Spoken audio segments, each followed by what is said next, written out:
Welcome to Writers at the Well, a podcast that offers intimate conversations with authors about how they draw words and images up from the depths of their inner well.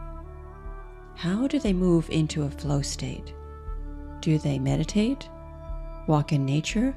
Do they do cartwheels? Let's find out. I'm your host, Tess Callahan, author of the novels April and Oliver and Dawnland. I hope you enjoy this deep dive into the inner workings of the creative process. Today, my guest is author, teacher, and speaker Laura Munson. Laura is a New York Times and USA Today bestselling author and founder of the acclaimed Haven Writing Retreats in Montana. She has been published globally, including in the New York Times Magazine Lives column, O Magazine, and the New York Times Modern Love column, where her column received so many responses it shut down the New York Times website. Her books include the novel Willa's Grove, the memoir This Is Not the Story You Think It Is, A Season of Unlikely Happiness, and a forthcoming nonfiction book, The Wild Why, Stories and Teachings to Uncover Your Wonder, described as an illuminating self-help tool perfect for anyone who yearns to rekindle their own voice. Listeners, you'll notice a little technological snafu during the last 10 minutes of this interview that caused some of Laura's responses to be garbled, but they're still audible, and I hope the audio quality won't detract from the power of Laura's closing words. Welcome, Laura. Oh, thanks for that introduction, Tess. It's so nice to be here. I can't wait to see what transpires in our time together here. It's sure to be illuminating.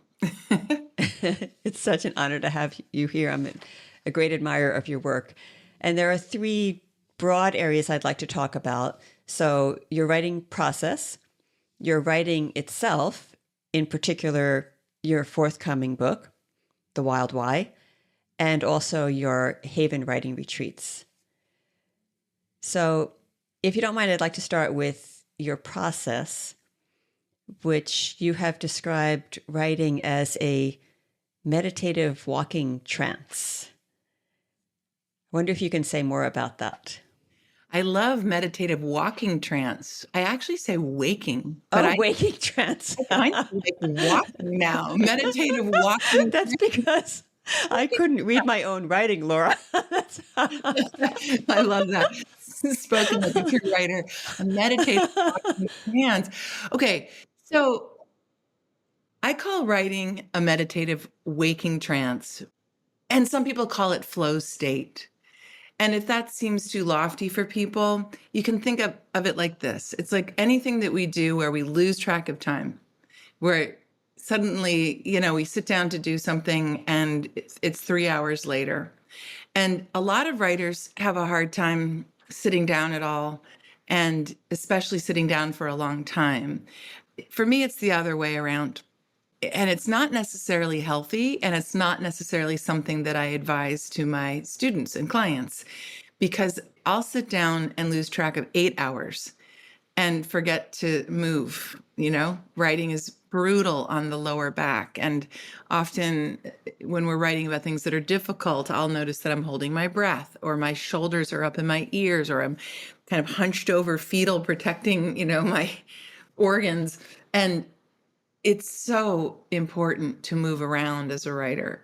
For me, it's an obsession, and one that I've had all my life. And I don't like to promote that idea, because what I'm trying to do is eradicate the tortured artist paradigm. So I've got a book coming out actually in 2026 about writing. This book, The Wild Why, that we'll talk about, is not for writers, it's for everybody. But in the book about writing, one of the things I say is that writing isn't just writing. It's living in a way that helps you find what it is that you have to say. And obviously, eventually it comes down to pen on paper or fingertips on keyboard, or however you write. But if it's living, then writing can be taking a walk in the woods. And maybe that's the meditative walking trance, or taking a bath, or making soup, or pasta sauce. Writing is living. And if you are a writer or thinking about becoming one, I suspect that you are a highly sensitive person, full of empathy. And I think a big piece of getting into that flow state is managing your empathy. And that's what I'm really trying to educate people about. How to have that radical empathy and to be so tuned in, but to not have it take you down, to not have empathy for every single thing all the time. So I could go on and on about this, and I'll stop so that you can ask me more questions. But that's the entry point when I'm teaching somebody about their practice. How could you find a practice that is congruent with who you are? Maybe you're not somebody that would lose 8 hours, and good for you. Please don't. It's better for you to sit down for 2 hours, maybe. But do you have to write every day to be a writer? Some teachers are out there saying that that's true. I don't believe that. If writing is living, then we're always writing. And we have to trust that. And sometimes it's low tide. I don't believe in writer's block. I don't believe in this phrase that's in everybody. It seems to be in the collective, I'm stuck. I don't believe in that. It's just that the writing is working in us sometimes and it's not coming out of the pen. That doesn't mean that it's for naught. So that's my little monologue about my writing practice and what I believe in for others that's healthy. Let's have it be healthy. That's beautiful. I'm cut of the same cloth in terms of obsession and sitting down for hours. And I appreciate what you're saying. I'm particularly interested in this idea of managing empathy because writers are by nature empaths. And if you can say more about that, not just for writers, but for anyone, what that means, if you can help us understand in a real life context, let's say, where you've had to manage your empathy and what it looks like if you don't. Yeah. Well, that's such an important topic. If we care about writers, I think we need to begin there. And in fact, on my Haven writing retreats in Montana, I bring this up in our first night together when we're introducing ourselves to one another. And when I bring this up, I think a lot of people don't understand just what their personality type is, like what it's like to walk around in their shoes, because they're always thinking about what it's like to walk in other people's shoes. And there's this sort of collective, like, ooh, like a sigh that I hear from people like, really? Oh my gosh, I get it. So I have a whole lesson. I also have an online writing community called Haven Nest. And the enrollment opens like once or twice a year. And it's closed right now. But one of my lessons is called the inner colander, managing your empathy. And if my devotion, look, we can turn a phrase or twist a plot or have a fabulous command of the language in which we write all day long. But if we don't have our finger on the pulse of what's behind our writing, then it really doesn't matter. So let's begin there. It's not a pie in the sky, idea. This is actually essential to living a healthy writing life, to even living the writing life at all. So I think of it like a colander. I try to be playful. Like I don't call the inner critic or the inner judge. And I've never, ever met a writer that doesn't have one on some level. I used to fight that inner critic. And then I started to understand that I'll never really shake that voice. And this is a bit of a tangent, but I decided to get playful with her. And why not look at her like a scared child who's just being really mean because she's really scared. And when I'm really mean to myself, I know that I'm really scared. And so I look at her like a child, just a scared child who's really hungry or tired or just like having a night haunt in the middle of the night. And I would never just kick my kid out of the room if they were having a night haunt. It's like, oh, sweetheart, you're having a bad dream. Let's just walk you back to your bed. I'll sit here, rub your back, and things will hopefully calm down, and they do. So that playfulness is really helpful because writers are often people who've been through, we're writing about usually pain, even if we're purely trying to entertain people. And I'm not one of those writers, but we're usually writing through some sort of pain in some way. And so why not be kind to ourselves? Why not develop an inner champion? And why not learn how to manage our empathy? And so I look at the empath in me as somebody who, like, I need to protect. And I live in Montana, and I have for 30 years on some acreage, and I'm alone a lot. And so, like, there's plenty of room. I don't need an inner colander in Montana. I really don't. Grizzly bears, mountain lions, white-tailed deer, foxes, you name it. Like, I don't feel them in a way that could hurt me. But when I'm in the city, and I'm originally from Chicago, and I've lived in New York City and Boston and Seattle, and I've lived in London and Italy. I've been very lucky in that way. But I choose to live where I live because I don't need that inner colander. When I walk into Grand Central Station, I need to have that tool. I can't take in everything or it will slay me. It's like actually dangerous. So I think of it like I always say I raised flexible children. I have two children who are in their 20s now. And I used to say that a lot when they were little. I'm raising flexible children. Well, I think I've raised a flexible writer in me. And I would encourage anyone out there who's a writer to do the same. And that means that it's important to honor your sensitivity, honor your empathy, and walk in not with armor. Armor doesn't work for me because then it's counterintuitive to the fact that empathy is why I write. I kind of can't not write because I'm always like, I'm the person in the grocery store when you say, how are you? Like, I really answer it. Or if I ask you, how are you? I want you to really answer it. I really want to know what connects us. I don't like small talk. I'm really pretty much not capable of it. So I think of it like an inner colander. So what that is when you're dumping your thing of pasta into the colander and the water drains out and the pasta remains. Like a great little facial, like a little steaming moment. I think of it like that. And then I fine tune the aperture of those holes in the colander based on where I am in the world. And when I'm in New York City, those holes are little. When I'm in Montana, I don't even need the colander at all. So it is a movable and flexible feast, and important to keep it safe for yourself. I love the intentionality of that, the deliberate changing of the size of the colander and knowing what you need in one circumstance over another. That's really a beautiful image. And I love having metaphors to help us understand psychological processes. So that's a great one. And I noticed, speaking of the inner critic in your memoir, this is not the story you think it is, that you name your inner critic Sheila. And it seems like a kind of playful thing, and being able to have a conversation with this aspect of yourself instead of completely identifying with it seems incredibly valuable. Yes. And during that time, Tess, that was 2010, I think, when that book came out. And the short version appeared in the New York Times Modern Love column in 2009. And there were lots and lots of comments from that. Good, bad, scary, lovely, all of it. And so it was kind of baptism by fire. And I learned a whole lot about this subject. And I found that at that time, I never meant to be the star of my own book. I had only written fiction. Like you, I'm a true lover of fiction. That's what I've studied.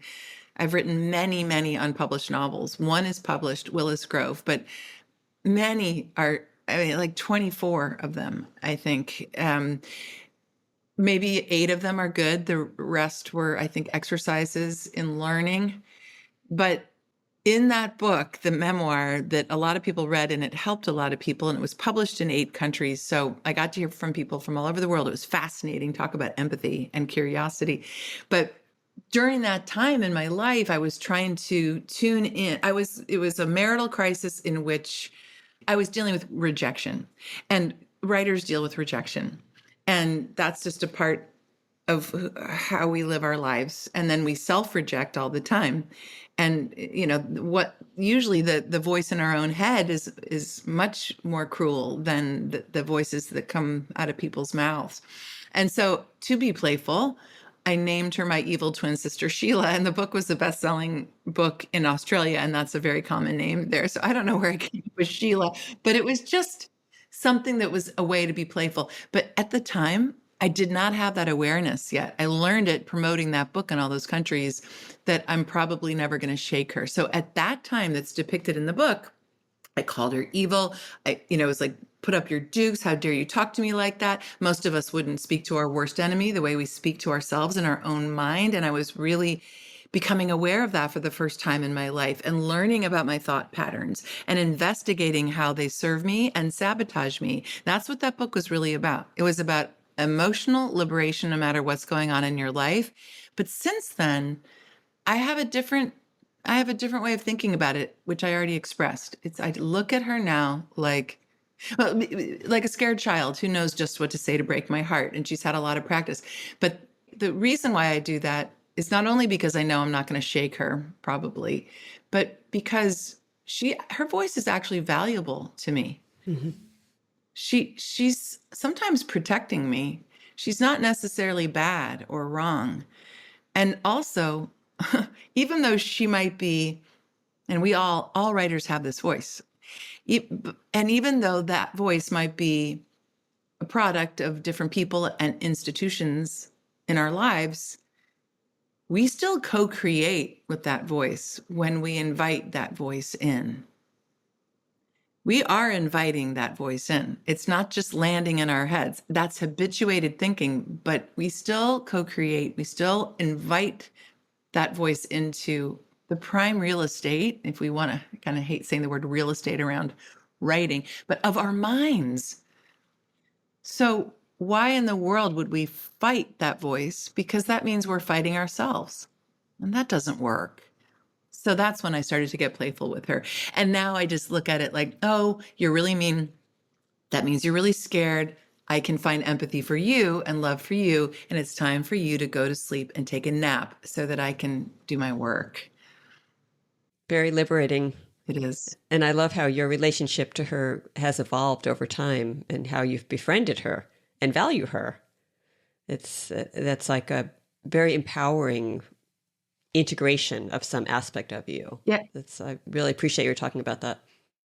Yeah. It's like we've linked arms. Like we met on a playground and I'm just a little less scared than she is. And I'm maybe kind of bossy, like, let's go play on the swings, I'm scared of the swings, or nobody plays on swings. That's not cool. Let's go play in the sandbox. That's where the cool people are. It's like, oh, come on, you want to swing. That's this whole book that's coming out in April, The Wild Why. It's all about reconnecting with your wonder. And you can find that wonder in your relationship with your inner critter. And I encourage you to do so. Why not have it that way? Why have it, especially 4 a.m, right? When like the night haunts come in and the inner critter is loud and mean and scary. But why not have love for that voice? She's just scared.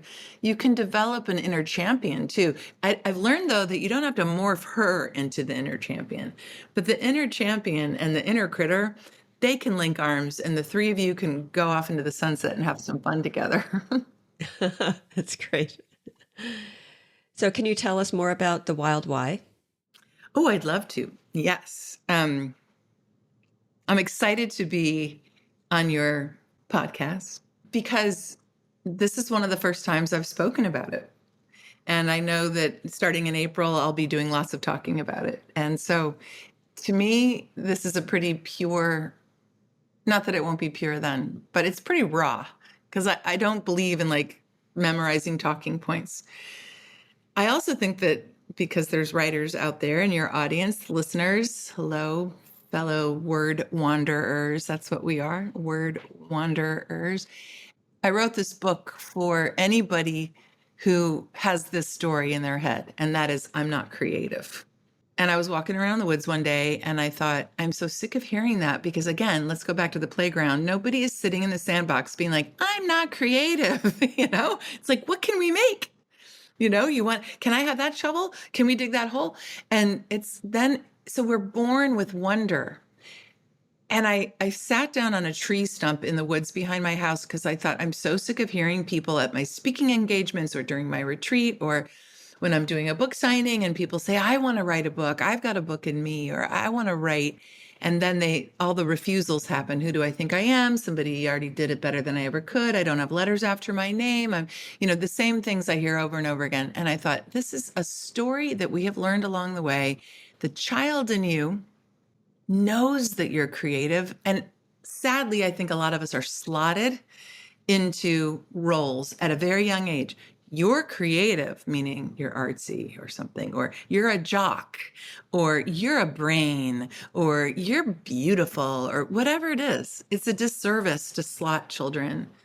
And so I thought, how can I break down this myth around creativity? It's just a scary, hot word for a lot of people. And I thought, what's creativity?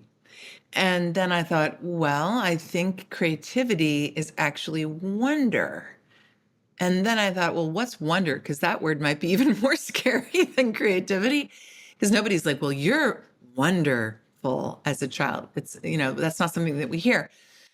And I thought, well, I think what's behind wonder is curiosity, but awe.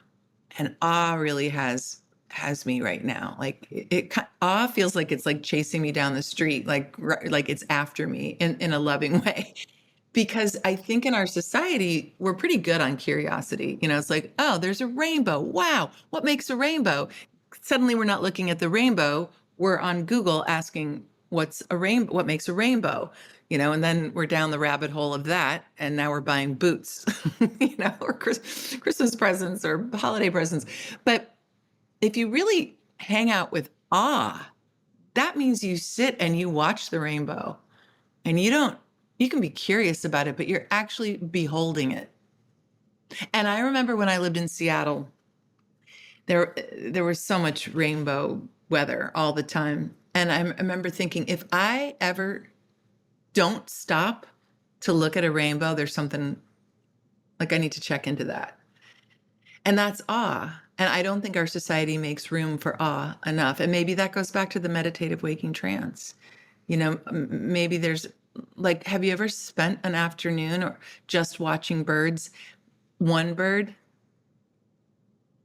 It's one of my favorite things to do. It's not just watching the birds that go by, but like trying to follow one bird, and it probably only takes, if it's an eagle soaring and riding thermals or a hawk, that's one thing, like a raptor, but a little songbird that's flitting around in the bushes, to really sit there and devote an afternoon to following one bird until you can't, and then find another one. This is what I'm talking about. I love that, Laura, because that really unfolds what you're talking about. Now it takes it out of the abstract, and I can just picture you in that moment and the way that invites awe and wonder. And I imagine it's like stops the mind. You're not going into analytical, why is the bird doing this? You're just present with the bird. Is that what you're talking about? Yeah, and there's no measuring stick. Like, oh, I'm so good at looking at birds. In fact, I'm leading a retreat in January. I'm not sure when this is going to air, in Uruguay. I finally found out how to say that word. And it's my Haven Wander program, which is light on writing and heavy on travel, but it's about being. It's about traveling intentionally, using writing, and slowing down. And we're going to go bird watching. And I thought, who's going to be up for this? Like bird watching in Uruguay. And the thing sold out in like 2 seconds, Tess. It was incredible because people, they want to stop. Yes. And sometimes they just don't know how. And so going someplace far from home where maybe they don't speak the language. And it's like, bring your binoculars and your pen and a notebook, and let's go be together. Let's not go do together. And let's be in our wonder, our curiosity, but our awe. And when I was a little girl, this is in the book, The Wild Why, I used to sit on my lawn in suburban Chicago where I grew up, and I would try to charm birds. And I would sit there for hours. And I have a very big personality. I'm a big extrovert. I think that was my way of kind of like managing my empathy at the end of the day. Like I was a theater major and like to talk and like to listen, and I'm very full of wonder. But I used to sit there for hours on our lawn and charm birds, and it would work. There was one, it was a mourning dove. I called him Henry, and and I don't know if it was the same one, but Henry would walk across our little suburban lawn that my father dutifully mowed into my hand, and we'd hang out. Oh, And that doesn't happen from going inside and pressing buttons. That comes from sitting in awe. wow. And I think that's something we've lost. I think it's why people meditate. It's why people pray. It's why people dance in their living rooms and sing. And that goes back to making pasta, or whatever it is. It's being intentional and deliberate and quiet about our lives, especially in this very not quiet world. Yes. Oh, Laura, what a beautiful offering you're making to the world with those retreats and also with this book. Just in my mind, it's the perfect antidote to our time. And I think we have an innate desire for that kind of pause, because actually then in that moment when that's magic. The mourning dove comes onto your hand, or you're in Uruguay and you see whatever through your binoculars. You're experiencing your true aliveness. You're completely alive in that moment. And isn't that why we're here? It better be. It better be. That's why you're doing this good work, Tess. Thank you for doing this good work. Well, I really appreciate, I have not yet read, your new book. Obviously it's still in manuscript form, but I'm loving everything I hear about it. And I'm also seeing how it meshes with what you're doing in your workshops. Curiosity, awe. Yeah. Can I read? I'd like to read you. I've got a copy of it I showed you earlier, Spiral Bound. This is like old school. I want to read you the little teeny thing, the first thing that you see when you open the book. I'd love that. Because I think it's what we're talking about. Yeah. And I haven't done this before, so this is exciting for me. So this is the real reason for this book. So it's called The Wild Why: Stories and Teachings to Uncover Your Wonder.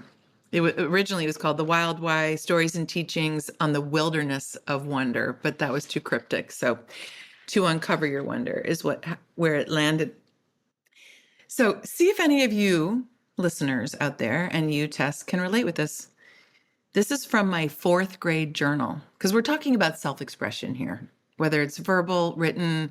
This book is for everybody. It's not for writers. There are some writing exercises in it, because I think pretty much anybody can figure out how to put some words together, but this is not for writers. I've got a book coming out in 2026 that is for writers. This is a distinction that's important to me to make. This is about self-expression.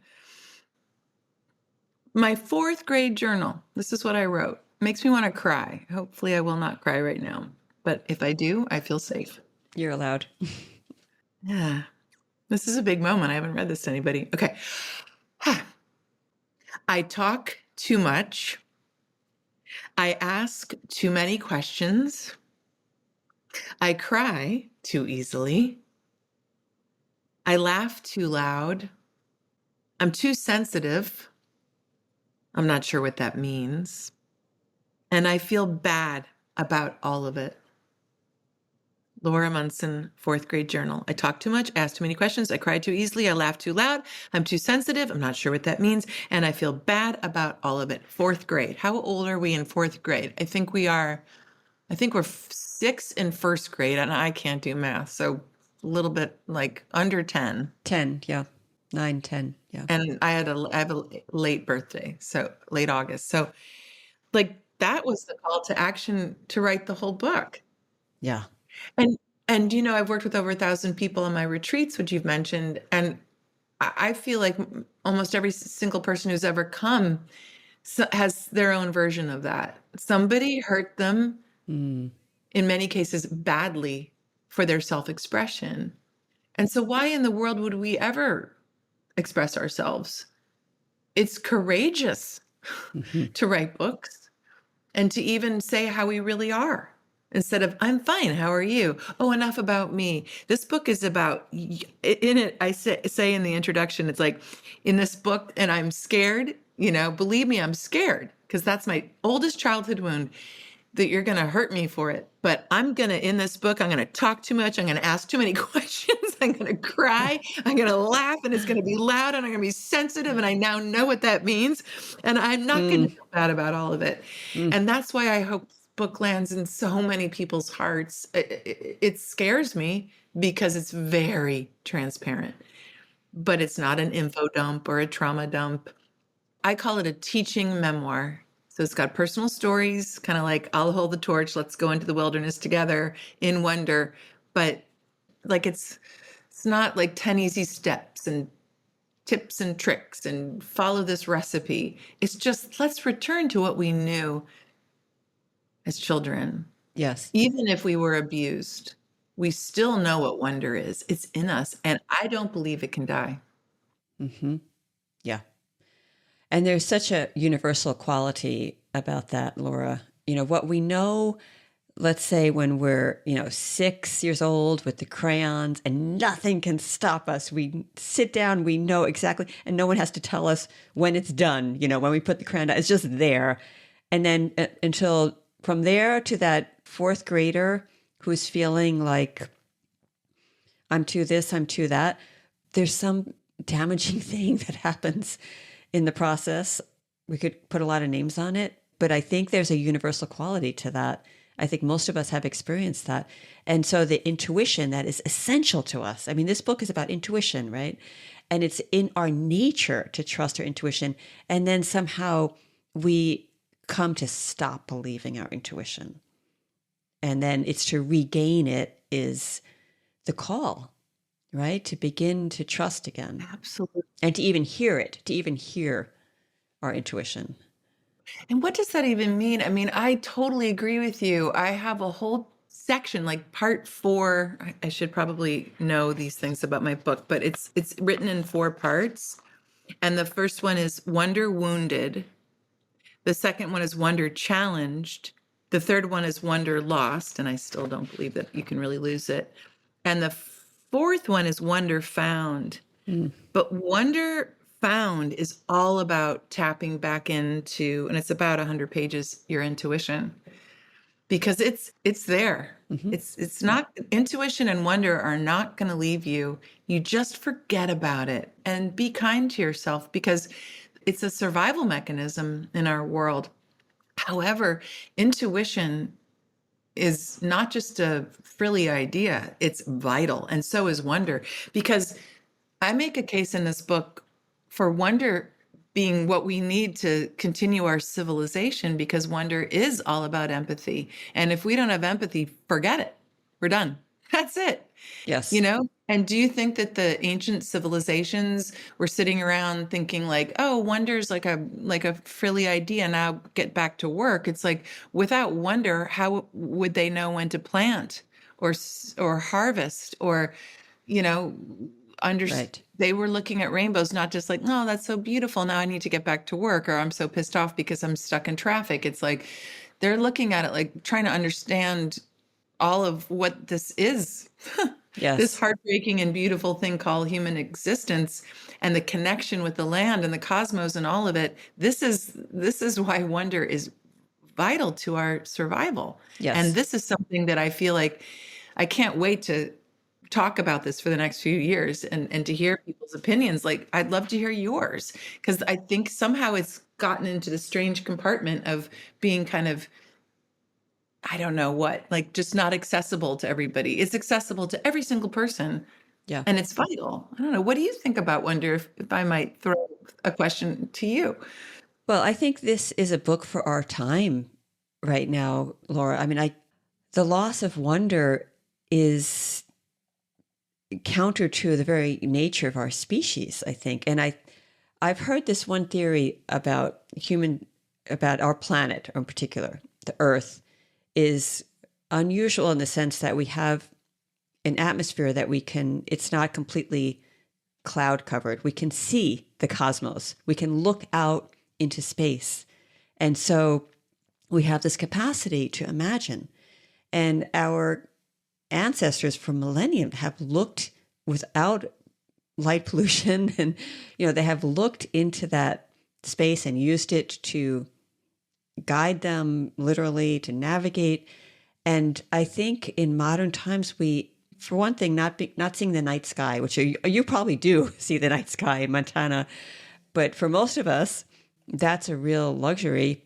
And then also being disconnected from nature, from animals, that is us. We are of this planet. And just like you're saying, though, the pyramids were not built without a sense of wonder, right? Stonehenge did not come to be without a sense of wonder. Like all of the achievements of humankind throughout time have come from this sense of wonder. And I think it's in us and we're hungry for it.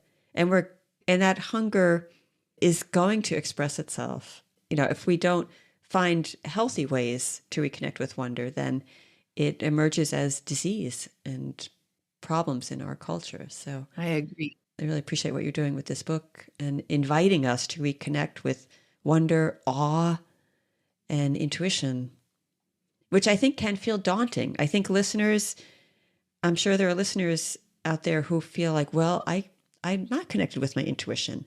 I wrestle over decisions. How am I supposed to know? What is the trustworthy voice in me? Mm-hmm. I wanted to offer back something that I read that you wrote. If you care to share more about this, you're talking about a particular moment in your life. It has to do with connecting with your intuition. And you wrote, I literally heard the name of a person in my mind, a person I barely knew. And it turned out that this person was the exact person who served as the gateway to a major life change that turned out to be one of the best and most painful decisions I've ever made. So your intuition came in the form of a voice in your head. We have a lot of voices in our head, like we spoke earlier, inner critic. So how did you come to trust that voice? That's a huge question. And, it's interesting. I suspect by, 5 years into promoting this book, I'll have all kinds of new awareness, because sometimes you write the book in order to understand what you already know. Yes. But that is intuitively embedded in you that you've forgotten, or is new information to you. So I always ask writers that I'm helping as an editor, what is the question that you need to answer in this book, whether it's, you've got a draft of it or you're just starting, like, what is the question that's burning in you, that's charged, that you want to answer? And they'll often say, I don't know. Mm-hmm. And that's okay, because the writing can be the way that you find your answer. Although, as Rilke said, it's all about the questions anyway. So your question about intuition and how you find that language, I don't know yet, right? I don't know. I've written the book, and what I love is that I don't have letters after my name. I'm not like an intuitionologist or like a wonderologist, That's part of what I love about the book. It's not a how-to, like, I've got, a PhD in wonder. It's like, I'm just a human being out there wandering around in the woods, trying to figure out how to maneuver my way through this, again, beautiful and heartbreaking thing called life. And that's just where I've landed, on getting back to something that we know intuitively now. That also includes intuition. And Mm-hmm. I feel like it's like a third eye wide open aperture that we need, which takes courage in order to have that knowing, that central inner knowing. And I guess I'll say this, but I don't know if it's totally true. But it seems to me in this moment right now with you here, Tess, that the times when my intuition has been most activated have been during times of hardship, where kind of like the regular stuff doesn't work. Mm-hmm. That like where there's a real longing. I pay attention to the feeling of longing. If there's a real longing in you to answer a question or to be in the question, or how to deal with that hardship, that's often when the intuition delivers me messages that I don't necessarily look for at all. That's the thing. When I look for something, I don't know if I find it really. Maybe I'm looking too hard. It's like I love heart-shaped rocks. That Montana makes the most beautiful heart-shaped rocks along our beautiful rivers, flathead rivers, where I live. And I have a whole collection of them, and in my garden path, like all around my bathtub. I'm a big bathtub person. All over my house, in front of my hearth. And when I'm looking for a heart-shaped rock, I don't find it. But when I stop looking, there it is, you know? So I think you're Yes. laughing, so you do know. So I think it's kind of like that with intuition. It's just like when we let go of the wanting, in the memoir that got published, there's a whole section about wanting, like all the problems begin when you want something. It's that craving feeling. Mm-hmm. But when we get out of want, it's often because we're in pain that we can't. It's like wanting is almost like a luxury. It's like a place of being. And that's when, to me, intuition kicks in. Or let's put it this way, I'm able to hear it. And this is kind of like, maybe this is a tangent, but you were talking about being in nature. And in Willis Grove, in one of the last scenes, the four women they're all at crossroads moments, and they're all at this bridge during springtime runoff, and the glacial snowpack that goes then down during the melt into the rivers and out to the lakes and eventually out to the sea. And I always go to this one bridge in Glacier National Park. I'm lucky enough to live only like 40 minutes from Glacier. And I do this thing every spring. And so I put it into the book where I let go, stand downstream and let go of what I want to let go of. And then I stand upstream and receive like these, like what these crashing river glacial water coming over these boulders have to give me. And so I wrote that into Willis Grove. And Jane, who lives in New York City and also in suburban greater New York area in Connecticut, she says, I'm just so afraid that when I go back, like she says, I've been so myself here, something like that. I think what she really means is she's been in her wonder and she's been in her intuition, and she can really be in this self-knowing in a self-generous way. But she's worried, and she says to Willa, I'm just afraid when I go back home, I'll lose it. I love who I've been out here in nature. And I think we say this a lot in our society, and I'd like us to change the phrasing. Out in nature. I'd like us to change that. And what Willa says, and I'm not Willa, but she is of the wisdom that I've learned from living in the woods for 30 years. She says, but Jane, you are nature. And to me, that's saying you are in your intuition. It's available to you all the time. Mm-hmm. And you are in your wonder. You are in your curiosity and awe. And that's available to you anywhere you go. And I always say, and I challenge it. Like when I'm in New York City and I'm there a lot, I think for somebody who lives in Montana, like I'll be in an elevator in Midtown Manhattan. It's like, am I nature here? Do I have to be in Central Park to be in nature? And I often think, like when I'm in a big urban area that's all paved over, I think the seeds are still underneath and all the roots are still underneath. Mm-hmm. And we are just a blip in the overall thing, Mm-hmm. because eventually if we didn't exist anymore, I think all the concrete would break open and the seeds would give forth whatever nature is. So I believe that we are nature. It's not something that's outside of us or that we have to go somewhere to achieve. I'm lucky because I get to walk around in the woods a lot. Mm-hmm. But you can have that same experience walking around the West Village in New York City. Mm-hmm. Yeah, that's beautiful. I'm really glad that you brought Willis Grove into it, because I was thinking of Willis Grove as you were talking about intuition and about how hardship can ignite intuition, because I think that happens for those four women in that book. They're each at a kind of crossroad, a crucible moment, and they each in their own way, they allow themselves to hear their intuition with each other's support, which is also an important part of it. Yeah. You also talk about, speaking of nature, you use this expression tree bathing. Can you say what you mean by that? There are people who would be more informed than I.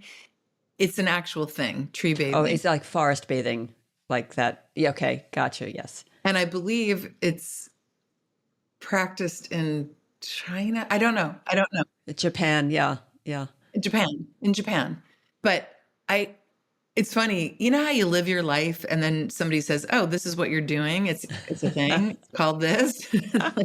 So And it's just what you do every day. yeah, and I kind of don't want to study it because I think I just live it. But and Yes. again, I'm very lucky to live, or I feel very lucky to live where I live, and I've chosen very deliberately to live in this way, and especially when I get to be on a horse. But Hmm. I walk around in the woods a lot. Yeah, so I wanted to ask, because we're on the topic of intuition, which is so central to this book, The Wild Why, and it seems like you have threads of connection to your intuition that include horses, trees, and when you write, you've said you set up a sacred space. You like the smell of frankincense. You like to listen to Bach fugues. There's a whole incorporation of your sensory awareness that feeds into your writing, but sensing feeds into your writing because it's opens your intuition. Is that so? Would you say? Or what is all that about? Whatever you want to say about it. I think I go right back to the big. I mean, I just always want to be honest, you know. So it's like, Yeah.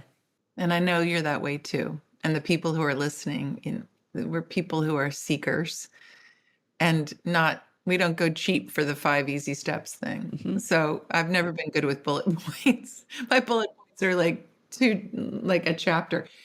But I think it goes back to that meditative waking trance. It's like I really love the not knowing.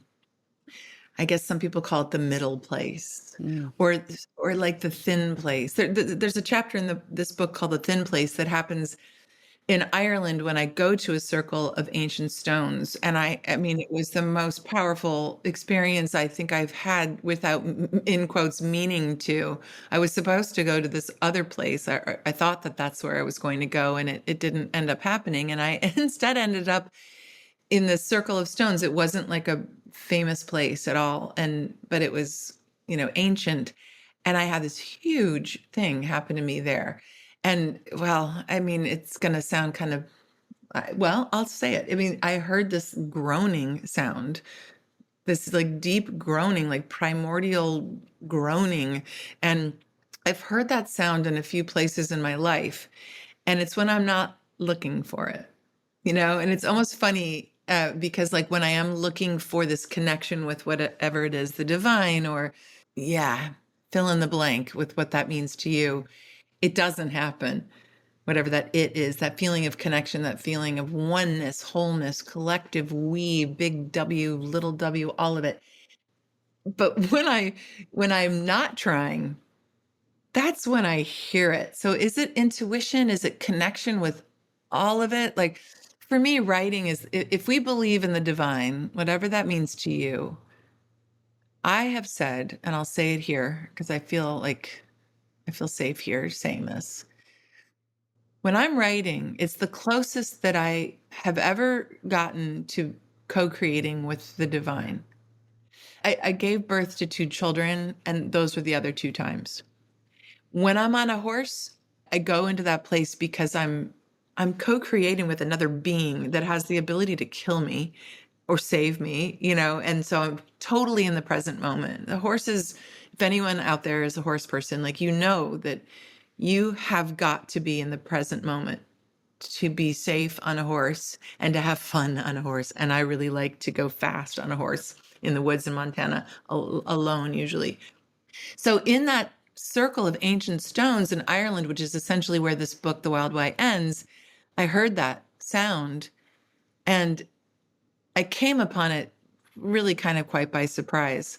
And to me, that was this inner voice that has always been there and that doesn't even feel like it's mine. It feels collective. Mm-hmm. It feels like, I remember when I gave birth to my first daughter, a friend of mine said, "You're going to feel like you are part of the tapestry of every woman that has ever given birth." And I thought, oh, isn't that fantastic and a high and tall order? Like, I felt like I wasn't just me, and I wasn't just this woman giving birth. I felt like it was every woman ever that has given birth. Oh, It's what I said before. Writing isn't just writing, it's living in a way that helps you find what it is that you have to say. And you can get playful with it. Like you can go to the grocery store buying broccoli to be in that place. Like, do you have to go to an ashram? Do you have to meditate all day long? Do you have to, as Wallace Shawn said in My Date with Andre, like, can't you just find it in a cigar shop on Fifth Avenue? Right? Remember that movie? And I love that movie.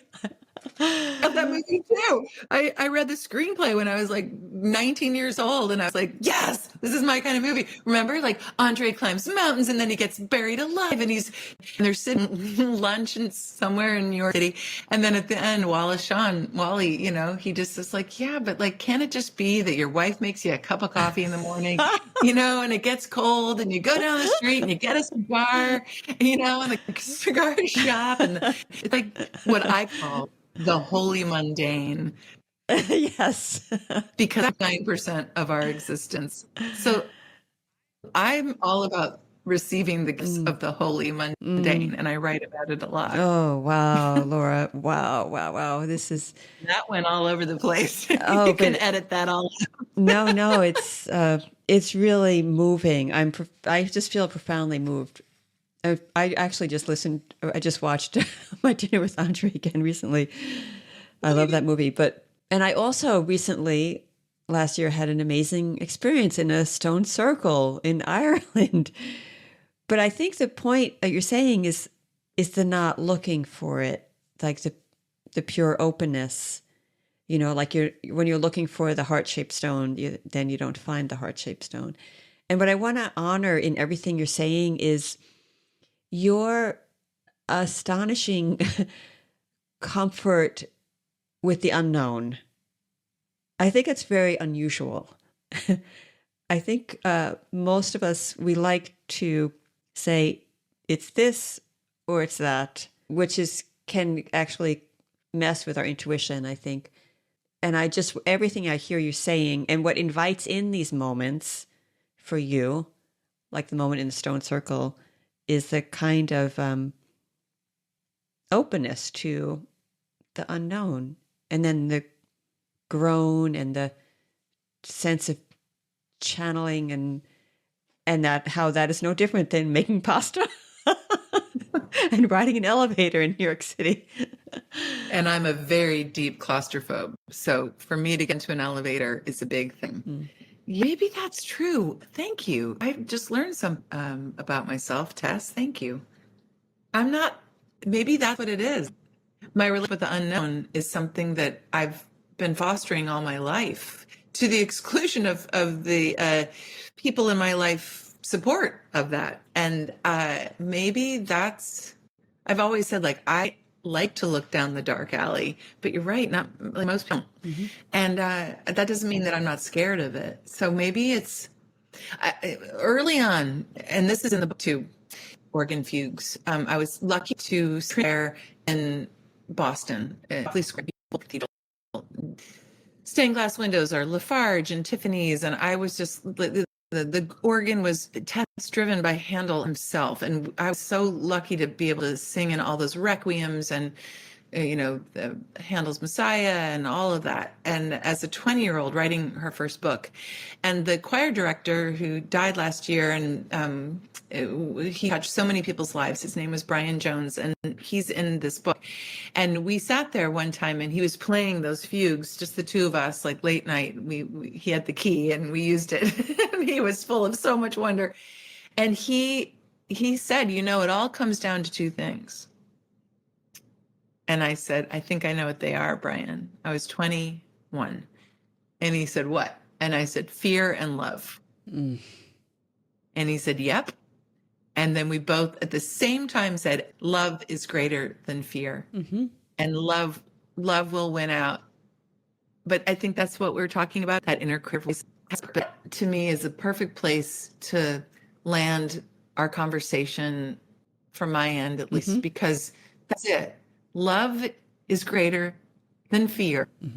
Whether you're a writer or whether you're following a spiritual practice or you're coming on a retreat in Montana or whatever that you do to live along your path the way that only you can, if you can keep that central to who you are, that love is greater than, well, then to me, that's everything. And that invites the intuition, that invites the playfulness, and that invites the wonder. Beautiful. Wow, that's just astonishing, Laura, and so encouraging and life affirming. I really appreciate that. And before we close, I just want to invite you to say anything else you might want to share about the book that's coming out, or your retreat offerings, or your online offerings. Thanks, Tess. It's people like you that help people like me. I'll just leave it there. Yeah. Well, let's see. The Wild Why, Stories and Teachings to Uncover Your Wonder comes out April 8th. If this airs before then, please pre-order the book. I think a lot of people don't understand. And if you're a writer, it's important for you to know that if you've got a book coming up, pre-orders are really important because they help bookstores figure out what books might be selling. And so that's often like they'll stock the bookstore based on pre-orders. So that's something that's important. If you're interested in the book, please pre-order it. And if you're a writer and you are promoting your work, you have to look at it like somebody you love. You know, it might be itchy, scratchy, uncomfortable to promote yourself, but once it's a book, it's a product. You're promoting something that you love, like a baby. Right, so exactly. I feel really comfortable promoting it. You know all about it as a novelist.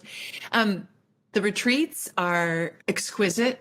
I can speak about them because they are not about me. They are of me, like the books, but they're ultimately about the retreat and the people who come and the beautiful place. We're on 4 square miles of gorgeous land in Montana, looking into the peaks of Glacier National Park. Those are Haven writing retreats. They're ranked in the very top in the US. They really are. It's not about me. It's about the retreat itself, the program, all of it. I have opened enrollment for my 2025 calendar, and my first one's in March. There are 2 more spots in the March one, and then we're not doing it until June because I'm going to be on tour for the Wild Why. And so if you're interested in coming to Haven, to begin is to email me. We'll go on my website, lauramunson.com, and then email me and we'll set up a Haven introductory phone call because you can't just sign up for Haven. And P.S., if you want to sign up for a retreat, don't go on one that you can just sign up for. Like, I mean, that's different than a conference, but like a intimate small group, like these are 8 people, 6 to 8 people. Everybody needs to have a conversation with me to make sure it's a good fit. And that's why I can call it Haven. So those are 1-hour calls. So Laura at lauramunson.com.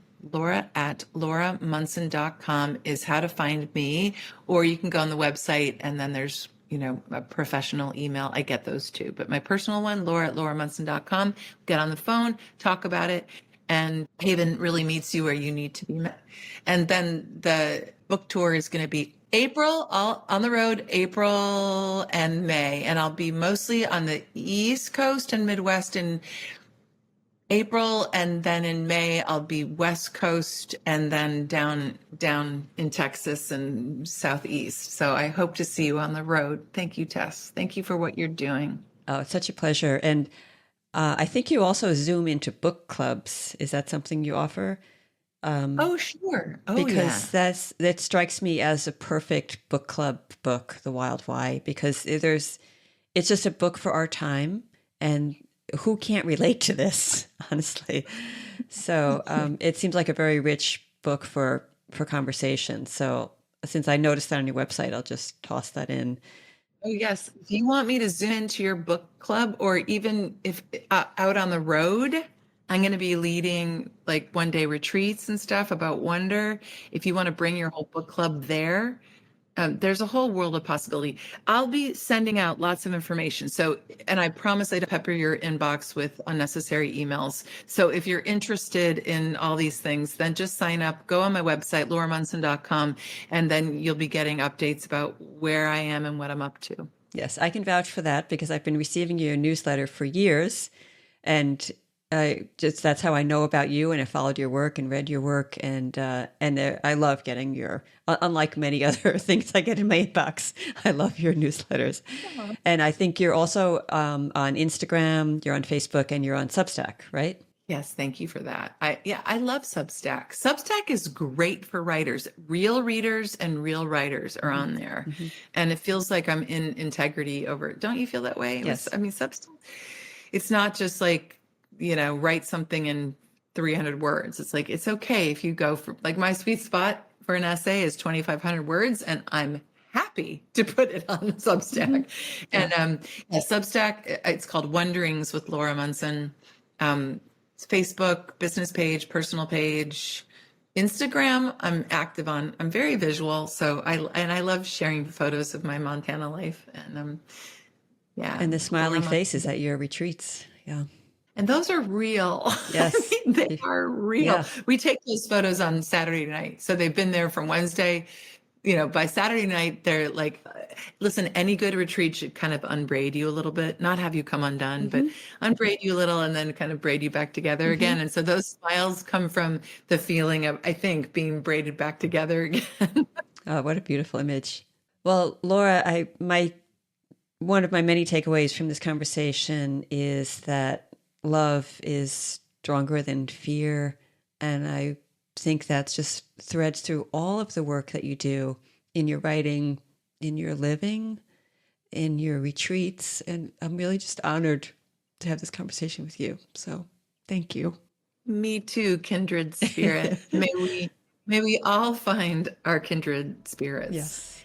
Which means we have to be open to it. We can't go through life with our arms crossed in front of us, but do have an inner colander. Yes. And with you, Tess, I have no colander at all. I'm happy, and I'm excited to have this conversation go out to your listeners. Yeah. Thank you so much. That's it for today. If you enjoyed this episode, please help spread the word. Follow us, review us, give us 5 stars on Apple, Spotify, or wherever you get your podcasts.